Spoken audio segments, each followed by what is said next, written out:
Hello प्यारे बच्चों, मैं राकेश कुमार और आप देख रहे हैं Rajasthan digital school. RBSC Ajmer board की ऑनलाइन कक्षा में स्वागत करता हूं।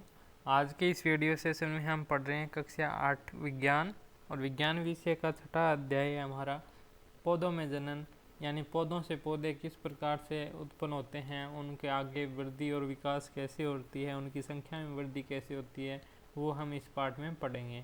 इसे इंग्लिश में कहेंगे रिप्रोडक्शन इन प्लांट्स। ठीक है। और आगे जो हमारे अध्ययन बिंदु है इसमें वो हमारे पहला रहेगा जनन और उनके प्रकार, यानी उनकी जो पौधों की वृद्धि है संख्या में वो किस तरीके से होती है, उनके क्या प्रकार हैं, फिर इनसे जुड़े हुए परागण क्या होता है, और फिर हमारा निषेचन किस प्रकार से होता है पौधों में, और अनुवांशिकता के जो नियम और गुण धर्म जो खोज की थी उसके बारे में बेसिक सा ज्ञान, सामान्य ज्ञान जो कक्षा 8 के लिए है उनके हिसाब से हम पढ़ते हैं। तो शुरू करते हैं। जनन और उसके प्रकार क्या हैं। तो जनन और प्रकार को देखें तो अपने आसपास के परिवेश में नीम, बीज और निमोली, यानी जनन के प्रकार जो किस तरीके से पौधों से पौधे बनते हैं, मक्की से मक्की का पौधा किस प्रकार बनता है।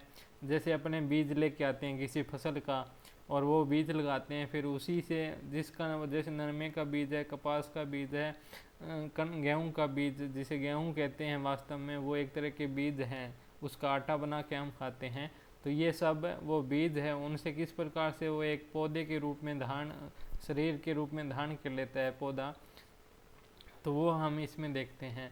क्या आपने कभी सोचा कि नीम के पेड़ हैं, नीम के पौधे क्यों उगते हैं, बकरी अपने ही समान बच्चे को जन्म कैसे देती है, यानी वैसे ही रंग रूप शरीर बना लेता है, ये ऐसा किस कारण होता है, ऐसा नहीं हो तो क्या हो सकता है। ठीक है, ये चीज़ें हमें समझने वाली बात है। अब इस पृथ्वी पर प्रत्येक जीव जिसने जन्म लिया उसकी मृत्यु निश्चित, चाहे वह पौधा हो, जंतु हो। इसलिए जाति का अस्तित्व बनाने के लिए प्रत्येक संजीव अपने समान संतति पैदा करते हैं। संजीवों को अपने समान ही संतति का उत्पन्न करने की प्रक्रिया क्या कहलाती है, जनन कहलाती है। तो जनन के परिभाषा अगर हमसे कोई पूछे तो ये यहाँ से हम इसको मैं आपके लिए हाईलाइट कर देता हूँ। ठीक है, ये हमारी जनन की परिभाषा है। ठीक है, संजीवों का अपने समान संतति को उत्पन्न करने की प्रक्रिया है वो जनन कहलाती है। जीवों में यह प्रक्रिया पीढ़ी दर पीढ़ी चलती रहती है और ताकि उनकी जातियों का अस्तित्व और निरंतरता बनी रहे। ये है जनन की प्रक्रिया, यानी जनन क्या है, इसकी परिभाषा क्या है। अब आगे बढ़ते हैं उसके प्रकार। ठीक है, तो पादपों में यानी पौधों में जो जनन की विधि है वो क्या है, निम्नलिखित है। पहली है कायिक विधि। कायिक का मतलब क्या होगा ये आगे देखेंगे। फिर होता है अलैंगिक जनन। ठीक है, और फिर होता है लैंगिक जनन और फिर अनिषेक जनन। ठीक है, जिसमें निषेचन नहीं होता उसे अनिषेक कहते हैं। यानी एक इसके जो टॉपिक आएगा तब बात करते हैं। पहले सबसे पहले कायिक को देख लेते हैं। कायिक क्या होता है। एक कायिक का अर्थ क्या होता है, पहले तो ये आप ये समझे कि कायिक का अर्थ है कि काया, यानी एक बॉडी से। ठीक है, कायिक का अर्थ क्या होता है, बॉडी। काया का मतलब कहते हैं, कई बार आपने बड़े बुजुर्गों से सुना होगा काया को सही रखना चाहिए, ऐसे कुछ मतलब कहीं पे आ जाता है। तो ये काया होता है वो शरीर ही होता है। ठीक है, जिसे बॉडी कहते हैं हम इंग्लिश में।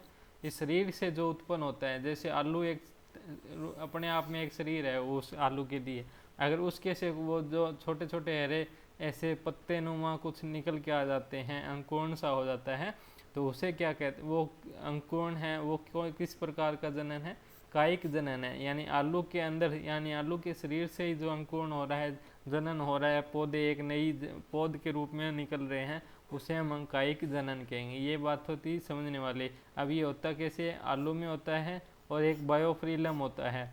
बायोफ्रीलम क्या होता है, उसके पत्ते पे थोड़ी बहुत ये इस प्रकार से अगर मिट्टी वगैरह या धूल जम जाती है तो उसी से वो एक नया पौधा यानी एक नई टहनी उससे निकल आती है। अगर उसको चाहे तो हम वहाँ से तोड़ के किसी जगह और जगह लगाएंगे तो वो एक जड़ निकाल के पूर्ण पौधे को धारण कर लेते हैं। ठीक है, बायोफ्रीलम होते हैं ये अपने वो कंटीले होते हैं, रेगिस्तानी जगह ज़्यादा मिलते हैं, बाड़ वगैरह लगाने के लिए काम आते हैं। ऐसे जो मोटे मोटे पत्ते होते हैं उनके कांटे भी लगे होते हैं थोड़े बहुत इनके छोटे छोटे, और वहाँ से ठीक है आगे बढ़ते हैं। अब क्या, अब इसको परिभाषा के रूप में कैसे पढ़ें, तो बीज के अतिरिक्त पौधे किसी अन्य कायिक भाग से परिवर्तित होकर नए पौधे की बनने की प्रक्रिया को कायिक जनन कहते हैं। ठीक है, ये हमारी कायिक जनन की परिभाषा है, इसे आप समझ सकते हो। कायिक जनन से बनने वाले पौधे अपने पैतृक गुणों के, यानी जो पहले से पौधा है वही वैसे ही गुण सेम टू सेम लेके आता है, इसे क्लोन कहते हैं। आपने कई बार सुना होगा कि क्लोन बना दिया, यानी same to same ditto copy बोलते हैं, जिसे जेरोक्स कॉपी कहते हैं एक तरह से। वो क्लोन होता है किसी पौधे का या किसी जीव जंतु का। ठीक है, आलू, घास, प्याज, अरबी, अदरक, चमेली, इनको आप अगर वापस काट के पौध जब मिट्टी में दबा देते हो तो आलू के छोटे से हिस्से से ही कई आलू बनते हैं। जैसे आलू की खेती करते हैं, या घास होता है, घास की कोई टहनी सी जो एक आगे निकलती है, उस पर थोड़ी सी मिट्टी डाल दो तो वो वहीं पे जड़ लगा के अपनी आगे और उसमें से वृद्धि करने लगती है। अब प्याज है, प्याज का हम छोटी सी जिसे गुंदली बोलते हैं, अब अगर वो भी लगा देते हैं तो वो एक पूर्ण प्याज के रूप में अपने पौध बना लेता है या पौधा बन जाता है। अरबी भी ऐसी लगती है, अदरक भी ऐसी लगती है। तो ये सारे कायिक के उदाहरण हैं। इसी प्रकार बायोफ्रिलम, पत्थर चट्टा जिसे कहते हैं, मिट्टी पत्तियों के खांचों में कलिकाएं पाई जाती हैं। इन कायिकों अथवा कलिका युक्त पत्ती की गीली मिट्टी गिर जाने से प्रत्येक कलिका पे एक नया पौधा विकसित होता है। कैक्टस में तना पादप से अलग होकर नए पादप को जन्म देता है। कैक्टस राजस्थान या रेगिस्तानी जो भी क्षेत्र है वहाँ पे मिलता है। डेलियों में जड़ें हैं वो नए पादप को जन्म देती है। यानी शरीर के विभिन्न भागों से, कोई तने से आता है, कोई टहनियों से आता है, कोई पत्तियों से आता है, वो जो पौधे का निर्माण होता है, एक नई पौध निकल जाती है, वो कायिक जनन है। जैसे गुलाब है, गुलाब की क्या है, हम कलम लगाते हैं जिसे कर्तन कहते हैं। ठीक है, और इसे तिरछा काट कर, जैसे यहाँ से ये परव संधि आ रही है, यहाँ से काटो तो गुलाब जल्दी लगेगा और उसकी जड़ जल्दी निकलेगी। ठीक है, तो ये तिरछा काट कर मिट्टी में दबा दीजिए, इससे नई कलम बन जाती है और नए पौधे के रूप में परिवर्तन हो जाता है। तो ये भी एक तरह का कायिक जनन है, क्योंकि एक तने से इस जड़ के रूप में परिवर्तन हो रहा है, न कि बीज के रूप में हमने प्रयोग किया है। यानी शरीर के भाग को ही हमने एक जड़ के रूप में विकसित किया है। अब आते हैं कायिक जनन के लाभ क्या हैं। इससे पादप कम समय में विकसित होते हैं और पादप से पुष्प और फल कम अवधि में प्राप्त होते हैं। नवीन पादप एक ही जनक से प्राप्त होते हैं और इससे अनुवांशिकीय समरूप पौधे होते हैं। यानी अनुवांशिक उनके गुणों में जो डीएनए बोलते हैं या जैविक गुण होते हैं वो पैतृक होते हैं, उनमें कोई भी परिवर्तन नहीं होता। अब दूसरा पॉइंट हमारा शुरू होता है अलैंगिक जनन। ठीक है, इस विधि में नए जीव उत्पत्ति एक ही जनक से होती है, यानी अपने आप से ही वो नए जीव पैदा करता है, परंतु उसके अंदर दोनों गुण पाए जाते हैं। कैसे, अब देखो, जनन में युग्मकों का संलयन नहीं होता। ठीक है, युग्मक नहीं होते, न ही निषेचन होता। संलयन क्या होता है, जब दो अलग अलग लिंग मिलके एक जुड़ाव करते हैं तब हमें उसका संलयन कहते हैं। ठीक है, कोशिकाओं में गुणसूत्रों की संख्या समान रहती है। कोशिकाओं में गुणसूत्र भी परिवर्तित नहीं होते, उतने ही रहेंगे, न तो कम होंगे न ज़्यादा। अलैंगिक जनन कौन सी विधियों से होता है वो देखो। एक होता है मुकुलन, जैसे कोई वस्तु, ये कोई यीस्ट कोशिका है, इसमें अच्छे से उदाहरण मुकुलन का समझ सकते हैं। जैसे ये यीस्ट कोशिका है, इसमें से ये ऊपर वाला जो थोड़ा तीखा हिस्सा है ये अलग इस तरह से आकृति बना लेता है अलग सी। ठीक है, जैसे हमारी वो पानी वाली बोतल होती है, उसका ढक्कन के ऊपर की जो आकृति है उस तरह की आकृति बना लेता है, और फिर वो धीरे धीरे ढक्कन नुमा आकृति सी है वो अलग हो जाती है, और फिर ये मुकुलन की श्रृंखला बनती रहती है ऐसे, जहाँ पे जो इस आकृति में आपको दिखाई दे रहे हैं ये होती है मुकुलन विधि। और फिर धीरे धीरे इसमें से ये अलग हो जाएगा, इसमें से ये अलग हो जाएगा, और इसमें से ये अलग हो जाएगा, और इसमें से और बन जाएंगी तो वो भी अलग हो जाएगा, और फिर ये वृद्धि करके फिर आगे और मुकुलन की विधि से ये अपना जनन करते रहते हैं। ठीक है, और जब जनक से अलग होती है तो ये नई यीस्ट कोशिकाओं में परिवर्तन हो जाता है। ये है मुकुलन विधि। अब आप आगे देखते हैं विखंडन विधि। विखंडन विधि क्या है? जो आपने काई देखी है, तालाब और जो ठहरा हुआ पानी होता है उसके ऊपर जो हरे रंग की काई बनती है हमारे घर में या आपके टैंक में या कहीं पे भी तालाब वगैरह जिसे कहते हैं, तो वहाँ काई होती है, वो शैवाल होता है। और शैवाल में क्या होता है? विखंडन होता है। शैवाल अनुकूल परिस्थितियों में खंडन द्वारा तेजी से वृद्धि करते हैं और इसका प्रत्येक टुकड़ा वृद्धि कर नया शैवाल निर्मित करता है। जैसे स्पाइरोगायरा का ये उदाहरण है, ये एक शैवाल है, ये एक काई है। ये इस तरह से हमारी एक हरे रंग की जो परत होती है तालाब वगैरह जहाँ पे भी काई जिसे हम कहते हैं, ये बीच में से टूट जाती है, फिर आगे वाली ये भी टूट जाएगी, यानी ये टूटता रहता है और ये विखंडन के माध्यम से वृद्धि करता है और पूरे तालाब के ऊपर जो पानी की परत होती है ये उसके ऊपर छा जाता है। ये किसका सूचक है? जल प्रदूषण का। काई किसका सूचक होता है? जल प्रदूषण का। ये वहीं पे आता है जहाँ पे जल प्रदूषण होता है। स्वच्छ जल में पारदर्शिता होती है, तालाब जहाँ उसका तल भी आप देख सकते हो। अब आगे बढ़ते हैं, बीजाणु निर्माण क्या होता है?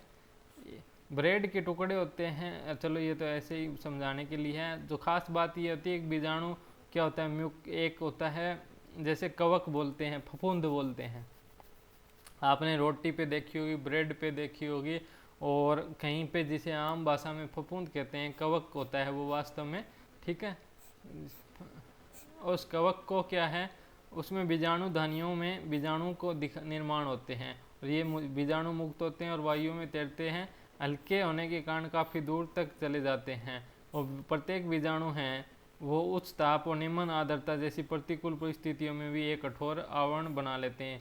यानी ये उच्च ताप और निम्न आर्द्रता में भी जीवित रह सकते हैं, उस पर अपने आप पे एक तरह का कठोर आवरण बना लेते हैं। हमें दिखते नहीं इतने बारीक होते हैं, परंतु ये अनुकूल परिस्थितियाँ आने पर बीजाणु अंकुरित होकर एक नया कवक फिर से बना लेते हैं। और जैसे म्यूकर है, राइजोपस है, इस प्रकार का जनन सामान्यतः निम्न प्रकार के वर्ग जैसे शैवाल, कवक, मोस, फर्न आदि पे ये करते हैं, ठीक है। तो ये था बीजाणुओं का निर्माण, यानी बीजाणुओं से बीजाणु निर्माण, ये बैक्टीरिया से बैक्टीरिया बनते रहते हैं, ठीक है। अब आगे बढ़ते हैं, लैंगिक जनन क्या होता है? तीसरा टॉपिक है, पॉइंट है इस पार्ट का। अब लैंगिक जनन में हमें ये समझाया है, ये धतूरे के पुष्प हैं और उनकी आंतरिक काट ये दिखे हैं, ये बाह्य रूप है। और इसको अगर मैं बीच में से यानी 50% पौधे फूल को काटूंगा, दो हिस्सों में बांटता हूँ इस फूल को, तो हमें ये चीज़ें दिखाई देगी। ये यहाँ पे अंडाशय होता है इसके अंदर में, और यहाँ पे अंडाशय है जो यहाँ पे ये दिख रहा, और इसके अंदर जो 2-3 कलिकाएँ होती है, वर्तिकाकर बोलते हैं जिसे, ठीक है। और पुंकेसर भी होता है। अब इसमें होता क्या है, पुष्प का सबसे भारी चक्कर हरी पत्तियों सदृश्य रचनाओं का बना होता है, इसे बाह्य दलपुंज कहते हैं। इसका एक सदस्य बाह्य दल कहलाता है, ठीक है। ये पत्तियां होती है वो दलपुंज होता है और बाह्य दल कहलाते हैं। बाह्य दलपुंज के भीतर सफेद पत्तियों का सुंदर सा एक चक्कर दलपुंज कहलाता है, इसका सदस्य दल कहलाता है। ये दोनों चक्कर पुष्प के सहायक चक्कर कहलाते हैं। ये जनन प्रक्रिया में पुष्प की सहायता करते हैं। पुष्प का अवलोकन कर देखिए अब क्या क्या होता है इसके अंदर। अब पुष्प के अंदर दलपुंज के अंदर क्या होता है, पुष्प के जनन अंग पाए जाते हैं। जो पुंकेसर है वो किस प्रकार का जनन अंग है, ये एसएससी का फेवरेट क्वेश्चन रहा है अगर बायोलॉजी और रेलवे में, ठीक है, ये आते हैं कहीं ना कहीं। और विभिन्न जो परीक्षाएं होती हैं उनमें भी ये राज्य सरकार की जो शिक्षक परीक्षा है उनमें भी आपको मिल जाएगा, तो वो जनन है। तो ये पुंकेसर यानी पौधे में जो नर जनन तंत्र है, अंग है, वो क्या है, पुंकेसर, और मादा अंग जनन अंग है वो क्या कहलाता है, इस तरीके से इसमें देख सकते हो पुंकेसर कहाँ पे है, ठीक है।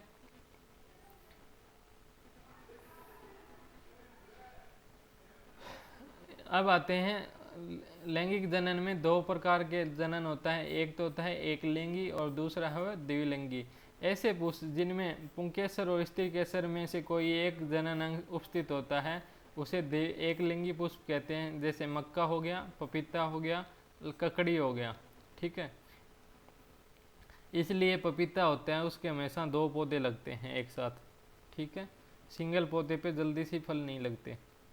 द्विलिंगी पुष्प क्या होता है? ऐसे पुष्प जिनमें पुंकेसर और स्त्री केसर दोनों जननांग पौधे इस पुष्प के अंदर होते हैं, जैसे द्विलिंगी पुष्प कहलाते हैं, जैसे सरसों, गुलाब, पिटूनिया, धतूरा आदि।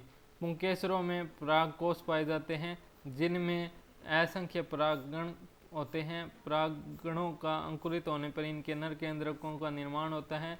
स्त्री केसर में वर्तिकाकर, वर्तिका और अंडाशय होते हैं। अंडाशय में एक या अधिक बीजांड हो सकते हैं। मादा युग्मक अथवा अंड निर्माण बीजांड में होता है, यानी ठीक है। अब ये बात थी। अब स्त्री केसर में कौन सा भाग आता है? 3 भाग आते हैं, वर्तिकाकर, वर्तिका और अंडाशय, जो इस चित्र में दिखाए गए हैं। ये जो 3 भाग यहाँ पे हैं ये स्त्री केसर के हैं, यानी नर मादा भाग ये हैं, ठीक है। और इसी में पुंकेसर पाए जाते हैं। एक तरह से लंबी लंबी टहनियाँ सी होती, मतलब छोटे छोटे ऐसे पेंसिल वो सुई छोटे से नलिकाएं सी बनी होती है प्राकृतिक रूप से उसके ऊपर, जैसे आपको यहाँ पे ये दिखाई दे रहा है, ठीक है, ये वाला। और ये अंडाशय है जो इस तरीके का भाग है, यहाँ पे बीजांड मिलते हैं, ठीक है। अब आगे बढ़ते हैं। परागण क्या होता है? परागण कैसे प्रकार से होता है? परागण अक्सर हल्के होने के कारण वे जल, वायु, कीटों, जंतुओं के माध्यम से एक स्थान से दूसरे स्थान पर पहुंच पाते हैं। पुष्पों में बैठने वाले कीटों के शरीर पर परागकण चिपक जाते हैं और जब ये कीट अन्य स्थान पुष्पों पर बैठते हैं तो ये परागकण उसी पुष्प की वर्तिकाग्र पर गिर जाते हैं। किसी भी माध्यम से परागकणों का परागकोश में पुष्प की वर्तिकाग्र पर पहुंचना परागण कहलाता है, ठीक है। स्वपरागण। अब परागण भी 2 प्रकार है, एक स्वपरागण और एक परपरागण। स्वपरागण होता है जब परागण उसी पुष्प के वर्तिकाग्र पर या उसी पौधे के किसी दूसरे पुष्प के वर्तिकाग्र पर पहुंचते हैं, यानी एक ही पौधे पर जो परागकण है, एक छोटे कण होते हैं, ये एक दूसरे से इधर से उधर पहुंचते हैं एक ही पौधे पे दूसरे फूल पे, तो उसे स्वपरागण कहते हैं। जैसे उदाहरण में मटर, टमाटर। तो मटर और टमाटर में जो फल बनता है वो स्वपरागण के कारण बनता है, ठीक है। अब होता है परपरागण, जबकि एक पादप के पुष्प में परागण उसी प्रजाति के दूसरे पादप के पुष्प के वर्तिकाग्र पर गिरते हैं या पहुंचते हैं, यानी एक से अधिक पौधों पे आपस में परपरागण होता है, तो वो क्रिया परपरागण कहलाती है। जैसे गुलाब और पोपी, ठीक है। यहाँ पे ये दिखाया गया है वर्तिकाग्र क्या है और परागकण किस प्रकार के होते हैं, परागकोश क्या होता है, ठीक है। अब आता है निषेचन। परागकण और परागण की प्रक्रिया द्वारा स्त्री केसर के वर्तिकाग्र तक पहुंचकर उसे अंकुरित कर देते हैं, ठीक है। अंकुरित इस तरह का होता है परागकण, ठीक है। और फिर आगे क्या करता है, परागकण के अंकुरण से परागनली बनती है, ठीक है। ये परागनली है यहाँ से, और ये वर्तिकाग्र से होती हुई अंडाशय तक, ये अंडाशय है, ठीक है, बीच में यहाँ पे नीचे जो गोलाई में है, और अंडाशय तक वृद्धि कर अंडाशय में स्थित बीजांड तक पहुँचती है, ये ठीक है बीजांड है। और परागनली में स्थित नर केंद्रक बीजांड में स्थित अंड कोशिका में संयोजित हो जाते हैं। इस प्रकार नर केंद्रक के मादा केंद्रक और अंड कोशिका के संयोजन की प्रक्रिया को निषेचन कहते हैं, ठीक है। अब ये दोनों जब मिलते हैं यहाँ पे, नर केंद्रक के मादा केंद्रक यानी अंड कोशिका के जो संयोजन हो जाता है दोनों का, नर और मादा अंड कोशिकाओं का, उसे निषेचन कहेंगे। निषेचन के द्वारा एक द्विगुणित युग्मनज का निर्माण होता है। निषेचन से क्या होता है, युग्मनज बनता है। यह युग्मनज आगे विभाजित होकर भ्रूण का निर्माण करता है। विभाजित का मतलब इसमें कोशिकाओं में वृद्धि होती है, ठीक है। और फिर भ्रूण के इस प्रकार निषेचन के पश्चात बीजांड से बीज और अंडाशय से फल का निर्माण होता है। फल के उपयोग के पश्चात बीज स्वतंत्र होकर उगकर नए पादप बनते हैं और सुविकसित आवर्त बीजी पौधों के द्वारा संतति उत्पन्न करने की प्रक्रिया क्या कहती है, लैंगिक जनन कहलाता है। यानी आवर्त बीजियों में क्या पौधे होते हैं वो लैंगिक जनन करते हैं। एंजियोस्पर्म में भ्रूण पोष त्रिगुणित होता है एंजियोपोस होते हैं, एंजियोस्पर्म होते हैं, उनमें भ्रूणपोष कितने गुना होता है? 3 गुणित होता है, एक साथ 3 गुना के हिसाब से वृद्धि होती है। अब फल और बीज का विकास कैसे होता है वो देखो। निषेचन के पश्चात अंडाशय से फल, बीजांड से बीज का निर्माण होता है। बीज में ही एक भ्रूण पाया जाता है जो अंकुरण के पश्चात नए पादप के निर्माण के लिए उत्तरदायी होता है। ठीक है, ये था लैंगिक जनन और किस प्रकार से उसमें बीज और फल का निर्माण होता है। और अब बढ़ते हैं कुछ खास पॉइंट, 4 बातें यहाँ पे। बड़ा पुष्प कौन सा है? विश्व का सबसे बड़ा रेफ्लेसिया, सबसे छोटा है वुल्फिया, और सबसे बड़ा बीज है लोडोसिया, और सबसे छोटा बीज है ऑर्किड का। ठीक है, अब आता है फल। फल का निर्माण अंडाशय में होता है, अर्थात परिपक्व अंडाशय ही फल कहलाता है। परिपक्व अंडाशय की भित्ति से फल भित्ति का निर्माण होता है। फल मुख्यतः 2 प्रकार के होते हैं, सत्य फल वास्तविक फल और असत्य फल यानी आभासी फल। अब ये कौन से हो गए वो भी देख लेते हैं। सत्य फल होते हैं वो केवल अंडाशय ही भाग लेता है फल बनने में। ठीक है, उसे सत्य फल कैसे, जैसे आम है। असत्य फल कैसे होता है? कभी कभी अंडाशय के अतिरिक्त पुष्प के अन्य भाग जैसे पुष्पासन, बाह्य दल आदि भी फल बनाने में भाग लेते हैं। इस फलों को असत्य फल यानी आभासी फल कहते हैं। जैसे सेब है, नाशपाती में पुष्पासन का फल भाग, पुष्पासन फल निर्माण में भाग लेता है, तथा सेब और नाशपाती एक आभासी फल है। अब आता है अनिषेचक जनन। अब जब पौधों में बिना निषेचन की अंडाशय सीधा फल में परिवर्तित हो जाता है, यानी युग्मनज बने बिना ही, यानी नर और मादा के मिलन के निषेचन के बिना ही जब अंडाशय है वही सीधा फल में परिवर्तित हो जाता है पौधों में, तो उसे अनिषेक जनन कहते हैं। इस प्रकार बने फलों में बीज नहीं होते, जैसे केला, अंगूर। केला क्या है? अंडाशय होता है परंतु वो सीधा ही फल के रूप में परिवर्तित होता है। ऐसे ही अंगूर होता है। समस्त फलों को 3 वर्गों में विभाजित किया गया है। एक होता है सरल, दूसरा है पुंज फल, तीसरा संग्रहित फल। सरल फल में क्या है? जब किसी पुष्प के अंडाशय से केवल एक ही फल बनता है वो सरल फल कहलाते हैं। यानी जो पुष्प होता है उसके अंडाशय से एक फल बनेगा तो सरल फल। जैसे आम है, सिंगल लगता है, एक ही लगेगा एक जगह। गेहूँ है, उसकी एक बाल में एक ही लगता है, मतलब एक बाल के अंदर जो एक आवर्त होती है, यानी वो परत चढ़ी होती है फली की, वो उसके अंदर एक ही गेहूँ मिलती है। पुंज फल क्या होते हैं? एक बहुअंडपी पुष्प वियुक्तांडपी अंडाशय से अलग अलग फल बनते हैं, परंतु समूह के रूप में पुंज फल पाए जाते हैं, जैसे स्ट्रॉबेरी आदि। ठीक है, संग्रहित फल है जब एक संपूर्ण पुष्पक्रम एक समस्त पुष्प फल का निर्माण करते हैं। इस प्रकार के बनने वाले फल संग्रहित फल कहलाते हैं, सहतूत, कटहल आदि। तो ये थे संग्रहित फल और पुंज फल, सरल फल। आगे बढ़ते हैं अनुवांशिकता, हेरिडिटी किसे कहते हैं? तो ये सर्वप्रथम ग्रेगर जोरमंडल थे। इन्होंने मटर के विभिन्न गुणों के आधार पर अनुवांशिकी प्रयोग किए थे। और ये होती क्या है? इस प्रकार से जो प्रत्येक बीज अपने समान, पौधे और जंतु अपने समान संतति को जन्म देते हैं। इस प्रकार बनने वाली संततियों में प्रत्येक पैतृक गुण यानी अनुवांशिक लक्षण पीढ़ी दर पीढ़ी आगे बढ़ते रहते हैं, यानी उनसे आगे से आगे चलते रहते हैं। एक पीढ़ी से दूसरी पीढ़ी में अनुवांशिक लक्षणों के स्थानांतरण की प्रक्रिया को अनुवांशिकी कहते हैं। और ये खोज सर्वप्रथम ग्रेगर जोरमंडल ने की थी, परंतु शुरू में इनकी बात नहीं मानी गई, परंतु इनके बाद में इनकी बात को सत्यापित किया गया और इनकी बातों को इनको अनुवांशिकी के जनक का दर्जा दिया गया। ठीक है, अब ये आगे की कक्षाओं में पढ़ेंगे आप। अनुवांशिकी के क्षेत्र में मेडल के योगदान के कारण इसे अनुवांशिकी का जनक कहा जाता है। मेडल ने चयनित मटर के पौधे से पाए जाने वाले विभिन्न लक्षणों की सूची 6.2 सारणी में दर्शाई है। अब ये लक्षण कौन से हैं? 7 प्रकार के प्रयोग किए थे और 7 प्रकार के उन्होंने लक्षण दर्शाए थे। तने की ऊंचाई या तो लंबा होगा या बोना। फूल का रंग कैसा होगा? बैंगनी या सफ़ेद। मटर की बात कर रहे हैं हम। फूल की स्थिति कैसी होगी? कक्ष या सिरस्थ। फली का आकार चिकना या खांचेदार। फली का रंग हरा या पीला। बीज की आकृति गोल या झुर्रीदार। बीज का रंग हरा या पीला। ये 7 लक्षण थे।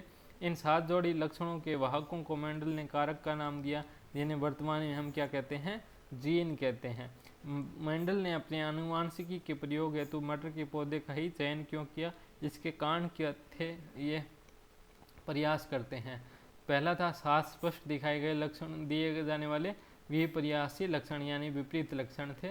मटर का वो अवधि काल है वो 2 से 2.5 महीने का होता है, यानी इनका जीवन काल है फल बीज से लेकर फल तक का वो प्रायोगिक काल है वो कम है, इसलिए आसानी से प्रयोग कर सकते हैं। मटर में सामान्यतः 100 परागण होता है, लेकिन आवश्यकता अनुसार इस पर परागण भी कराया जा सकता है। ये 3 कारण थे, इसलिए मटर को इन्होंने चुना। मेंडल ने मटर के पौधे पर आनुवांशिकी के प्रयोगों के आधार पर आनुवांशिकता के 3 नियम प्रतिपादित किए थे। वो कौन से हैं? पहले प्रभाविता का नियम, पृथक्करण का नियम और समांतर अपव्यवन का नियम। मेंडल द्वारा किए गए प्रयोगों उपयुक्त नियमों को विस्तार से हम आगे की कक्षाओं में पढ़ेंगे। तो ये था आज का पौधों में जनन पाठ, और इसी के साथ हमारा पाठ कंप्लीट होता है। आगे की वीडियो कक्षा देखने के लिए चैनल शेयर करना, सब्सक्राइब करना और वीडियो को लाइक करना न भूलें। सभी बच्चों को धन्यवाद।